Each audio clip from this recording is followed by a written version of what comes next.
할렐루야. 7월 14일 화요일 새벽 기도회를 시작하도록 하겠습니다. 사도신경으로 우리 신앙을 고백하시겠습니다. 나는 전능하신 아버지 하나님 천지의 창조주를 믿습니다. 나는 그의 유일하신 아들 우리 주 예수 그리스도를 믿습니다.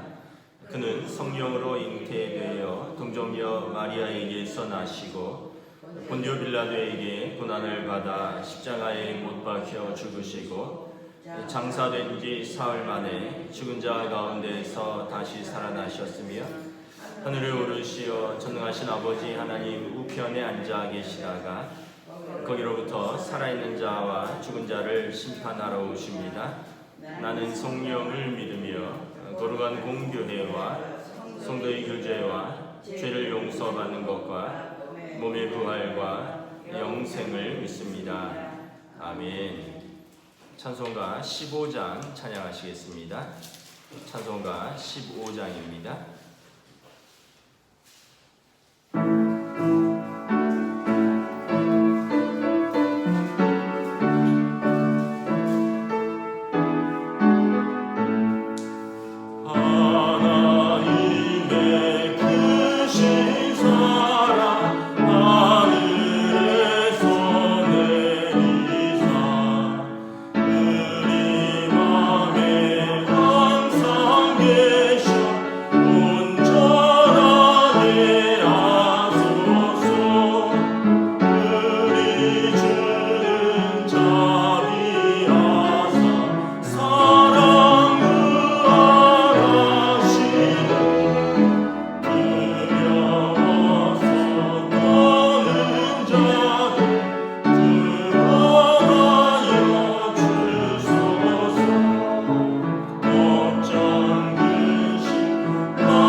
시편 147편 1절부터 11절까지 말씀입니다. 구약성경 시편 147편 1절부터 11절까지입니다. 다 찾으신 줄 알고 저와 여러분들이 한 절씩 교도하도록 하겠습니다. 할렐루야. 우리 하나님을 찬양하는 일이 선함이여 찬송하는 일이 아름답고 마땅하도다. 여호와께서 예루살렘을 세우시며 이스라엘의 흩어진 자들을 모으시며 상심한 자들을 고치시며 그들의 상처를 싸매시는도다. 그가 별들의 수요를 세시고 그것들을 다 이름대로 부르시는도다. 우리 주는 위대하시며 능력이 많으시며 그의 지혜가 무궁하시도다. 여호와께서 겸손한 자들을 붙드시고 악인들은 땅에 엎드러뜨리시는도다. 감사함으로 여호와께 노래하며 수금으로 하나님께 찬양할지어다. 그가 구름으로 하늘을 덮으시며 땅을 위하여 비를 준비하시며 산에 풀이 자라게 하시며 들짐승과 우는 까마귀 새끼에게 먹을 것을 주시는도다. 여호와는 말이 힘이 세다 하여 기뻐하지 아니하시며 사람의 다리가 억세다 하여 기뻐하지 아니하시고. 함께 읽습니다. 여호와는 자기를 경외하는 자들과 그의 인자하심을 바라는 자들을 기뻐하시는도다. 아멘. 할렐루야. 네, 오늘도 새날이 시작되었습니다. 하나님께서 은혜와 평강으로 함께하여 주실 줄 믿습니다. 시편 146편부터 150편을 할렐루야 시편이라고 했습니다. 할렐루야로 시작해서 할렐루야로 끝나는데, 할렐루야는 우리 하나님을 찬양합니다 이런 뜻입니다. 오늘은 이스라엘의 회복자를 찬양하라는 주제로 말씀을 전하도록 하겠습니다. 오늘 본문은 이 포로 귀환 후에 예루살렘 성의 그 축성을 또 준공식 또는 느헤미야가 제2성전을 봉헌하죠. 이때 봉헌식을 위해서 쓴 찬양시로 알려져 있습니다. 하나님께서 이스라엘에게 베푸신 은혜와 또 회복을 찬양하는 것이죠. 우리 1절, 2절 우리 다시 한번 읽도록 하겠습니다. 시작.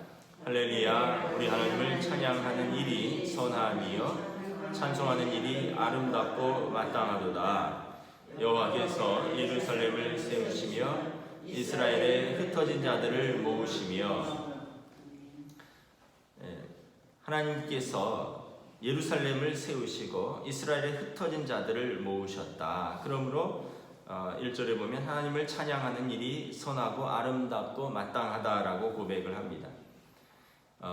이스라엘은 이제 남유다와 북이스라엘로 솔로몬 왕 이후에 나뉘었는데, 주전 722년경에 북이스라엘이 아시리아에 의해서 멸망하고 남유다는 주전 586년에 바벨론에 의해서 멸망합니다. 그리고 멸망당한 예루살렘은 아주 폐허가 됩니다. 성벽이 조금 남아있고 성전이 또 다 무너지고 또 그 솔로몬의 성전과 또 다윗 왕의 그 시온성이 다 무너집니다. 폐허가 돼버리고, 그리고 그 땅의 모든 백성들 중에서 건강하고 똑똑하고 힘 있는 자들은 다 포로로 끌려가고, 그 성을 회복할 수 없을 만한 연세 들고 병들은 분들, 노약자들만 남겨두고 건강하고 젊은 사람들, 똑똑한 사람들은 다 포로로 끌려가서 나라의 소망이 없어집니다. 그러나 하나님께서 그들을 잊지 아니하시고 70년 후에 다시 하나님께서 예루살렘을 회복시키시고 이스라엘 백성을 자기 땅으로 모으시는 것입니다. 그래서 2절에 보면 예루살렘을 세우시며 이스라엘의 흩어진 자들을 모으신다. 그래서 느헤미야에서 보면 느헤미야가 총독으로 부임해서 예루살렘 성벽을 재건합니다. 그리고 이제 이 제2성전이라고 하는데, 이 성전을 이제 다시 축성합니다. 그래서 하나님 앞에서 다시 성전과 성벽을 세우면서 하나님을 찬양하고 또 감사하는 이 봉헌식에 쓰인 시편이 오늘 시편 147편으로 알려져 있는 것입니다. 3절, 4절 읽도록 하겠습니다. 시작. 상심한 자들을 고치시며 그들의 상처를 싸매시는도다. 그가 별들의 수요를 세시고 그것들을 다 이름대로 부르시는도다. 이스라엘 백성이 포로로 끌려가서 얼마나 상심했었겠습니까? 그리고 그들의 자랑거리인 솔로몬 성전이 무너지고 견고한 예루살렘 성벽이 다 무너졌을 때 그들의 자랑이던 다윗 왕의 그 성벽과 솔로몬 왕의 성전이 다 허물어지고 돌 위에 돌 하나 남지 않았을 때 얼마나 그들이 상심했었겠습니까? 그러나 하나님께서 다시 그 성전과 성벽을 다시 세우시고 그들의 흩어진 마음들을 모으며 상한 마음들을 싸맨 것을 본다라는 것입니다. 하나님께서 상한 갈대를 꺾지 아니하시고 꺼져가는 심지를 끄지 아니하시며 다시 회복시키시는 하나님이시다라는 것을 고백하고 있습니다. 4절에 보면 별들의 수요를 세시고 그것들을 다 이름대로 부르신다라고 말합니다. 이스라엘은 자기들이 나라가 망하고 자기들이 포로로 끌려가서 하나님이 그들을 잊으신 것이 아닌가 생각했습니다. 그러나 하나님께서 별들을, 수많은 하늘의 별들을 일일이 계수하시고 그리고 그것들의 이름을 부르시는 것처럼 하나님께서 이스라엘을 잊지 아니하셨습니다. 포로로 끌려간 그 한 사람 한 사람 자기 백성의 고통을 외면하지 않으시고 그들을 하나님께서 다시 찾으시고 부르시고 다시 세워주셨습니다. 여러분, 하늘의 별들이 얼마나 많을까요? 요즘은 별들을 보기가 그렇게 쉽지 않죠, 공해 때문에. 예전에 어렸을 때는 하늘의 별을 보면 참 저게 북두칠성이다 뭐 이러면서 우리가 별들을 보곤 했었는데 별이 우리 눈에 보이는 것만 여러분 수억 개가 있습니다. 뭐 수억 개가 있겠습니까? 눈에 보이는 것만 그렇죠. 우리가 이제 살고 있는 이 지구, 태양계를 중심으로 해서 이 지구가 있는 은하를 우리 은하라 그러는데 과학자들에 의하면 우리 은하에만 별이 1000억 개 있습니다. 1000억 개. 여러분 1000억 개가 얼마나 되는지 아시나요? 어마어마하죠. 우리 은하에만 별이 1000억 개 있는데 우리 은하와 같은 은하가 몇 개나 있을까요? 수천억 개가 있다고 합니다. 그러니까 여러분 우주 위에 올라가면 별은 셀 수가 없는 겁니다. 우리 은하에만 1000억 개가 있고 이런 은하가 수천억 개가 있는데 그런데 그 하나님이 그 별들을 다 세신다는 거예요. 그리고 거기에 이름을 다 붙여두셨다는 거예요. 가끔 이렇게 생각하는 분이 있을 겁니다. 전 세계 인구가 70억이나 되는데 하나님이 내 이름을 아실까? 하나님이 나를 기억하실까? 하나님이 내 형편과 내 처지를 어찌 다 아실까? 그 70억 명이나 되는 사람들이 다 기도하는데 하나님이 물론 다 기도하진 않겠죠. 믿음이 있는 사람만 기도하겠죠. 그런데 그 사람들의 기도를 하나님이 어찌 다 들으실까? 그런데 오늘 시편 기자는 하늘의 별들을 다 세시고 그 이름을 다 부르시는 하나님께서 여러분 그 70억 명 되는 얼마 되지도 않는 사람들을 하나님이 왜 세지 못하고 왜 이름을 기억하지 못하고 왜 우리의 기도를 하나님이 응답하지 않으시겠느냐라는 것입니다. 5절 6절 우리 함께 읽도록 하겠습니다. 시작. 우리 주는 위대하시며 능력이 많으시며 지혜가 무궁하시도다. 여호와께서 겸손한 자들을 붙드시고 악인들을 땅에 엎드러뜨리시는도다. 그래서 시편 기자가 회복된 예루살렘, 회복된 성전을 보면서 깨닫는 것은 참 하나님은 위대하시구나. 소망이 없다고 생각했던 자기 민족, 폐허가 되었던 예루살렘 성벽과 성전이 다시 회복되는 것을 보면서 참 하나님은 능력이 무궁하시며 지혜가 무궁하시며 위대하신 분이시구나. 하나님께서 겸손한 자들을 붙드시고 악인들을 땅에 엎드러뜨리시는구나. 하나님을 의지하고 하나님께만 호소한 이스라엘을 겸손한 자라고 말하는 것입니다. 여러분 신앙생활이 무엇일까? 의존과 순종이라고 생각합니다. 연약한 인간이 자기 힘으로 살려고 보등되지 않고 또 다른 우상이나 다른 피조물을 의지하는 것이 아니라 하나님을 의지하고 그리고 마음이 강팍하고 목이 뻣뻣하여 교만하지 않고 하나님 말씀에 순종하는 삶이 성도의 신앙생활입니다.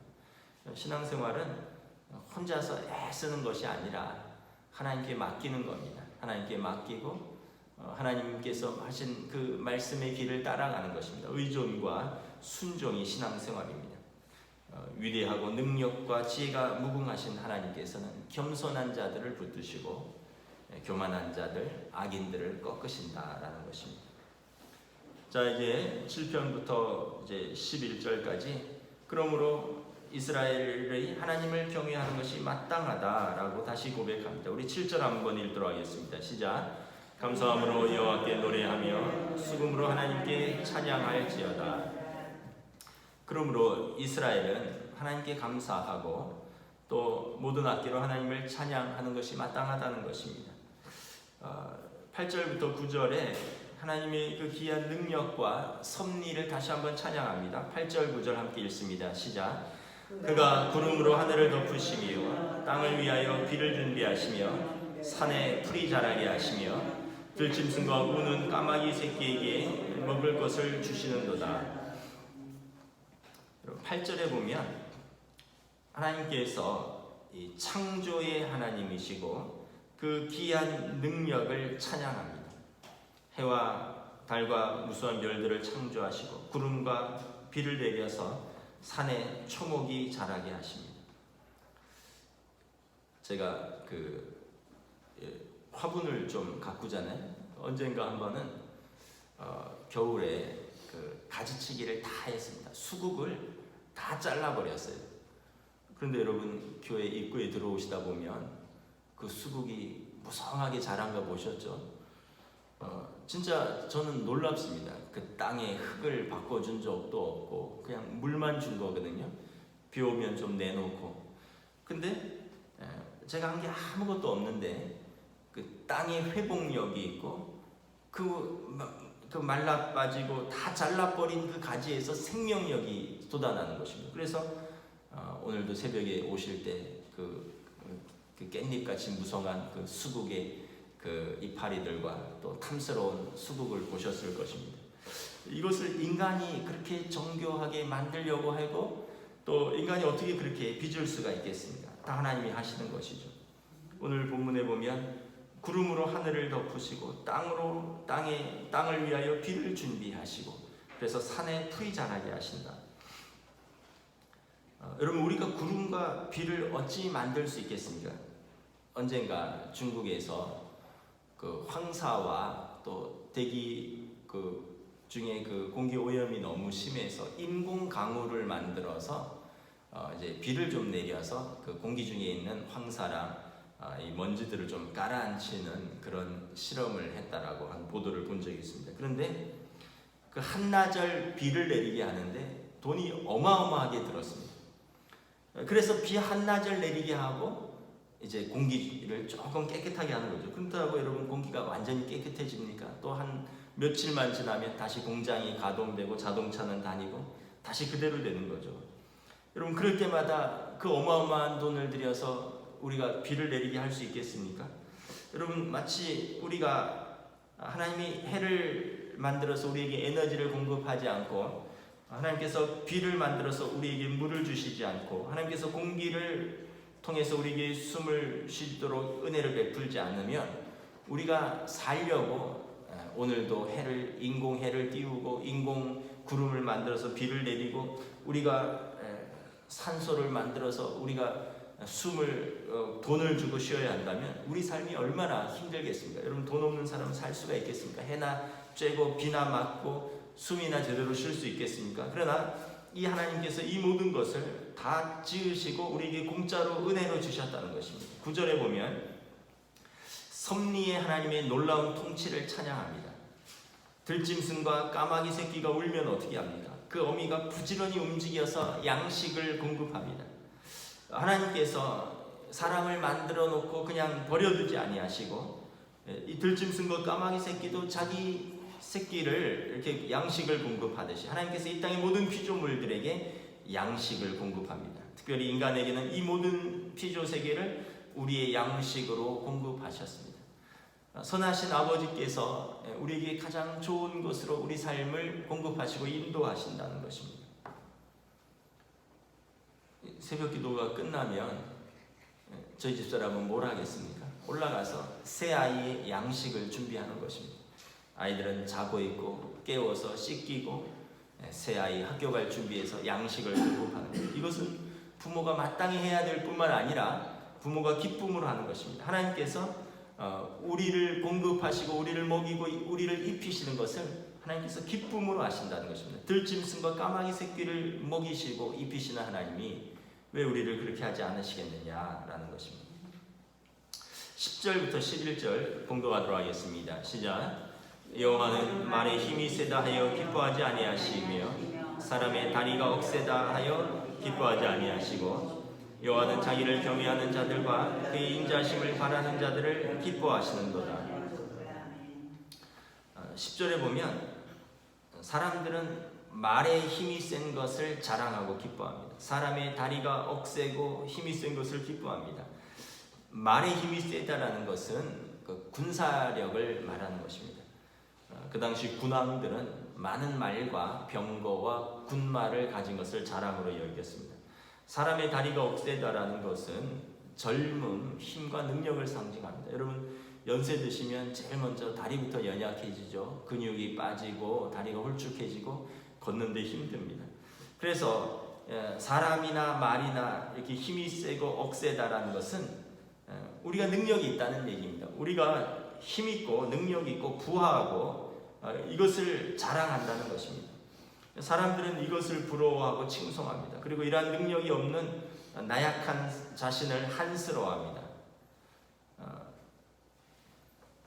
요즘 이렇게 보니까 제가 매일 코로나 그 상황을 이렇게 뉴스를 보면서 체크를 합니다. 우리나라는 어제 62명이 확진자가 나왔습니다. 국내에서 42명이고요. 해외 유입이 20명입니다.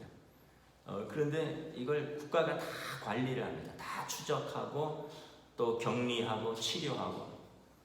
근데 여러분 세계 제1의 강대국이 미국이죠. 미국은 우리나라 62명이잖아요. 하루에 62,000명입니다. 나라가 크고 힘이 세서 그런지 환자도 그렇게 많이 나오죠. 여러분 62,000명이 나온다는 것은 제가 볼 때 이것을 국가가 통제할 수 있는 상황이 아니라고 봅니다. 제가 미국에서 좀 살아봐서 아는데 얼마나 넓은지 몰라요. 그 넓은 땅을 다 찾아다니면서 격리하고 검사하고 병원에 넣고 할 수가 없는 거예요.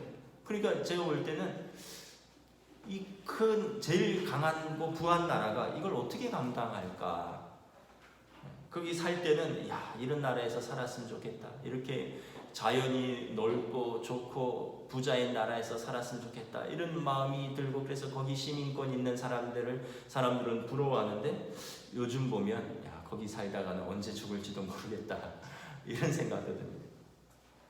제2의 강국이 중국 아닙니까? 중국?